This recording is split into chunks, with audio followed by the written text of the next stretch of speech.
27 avqust tarixindən etibarən 2026-2027-ci tədris ili üzrə peşə təhsili müəssisələrinə boş qalan plan yerləri üçün tələbə qəbulunun ikinci mərhələsi başlayıb.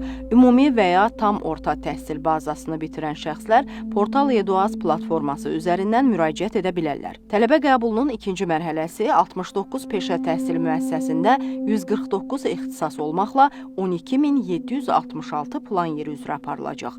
Bunlardan 7.647-si dövlət vəsaiti hesabınadır. Həmçinin peşə təhsili pilləsi üzrə elektron tələbə qəbulunun birinci mərhələsində uğurlu nəticə göstərməyən şəxslər də ikinci mərhələyə qatıla və ixtisas seçimi həyata keçirə bilərlər.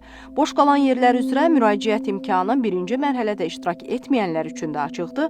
Boş qalan yerlərə sənəd qəbulu isə 3 sentyabr saat 18:00-a qədər davam edəcək.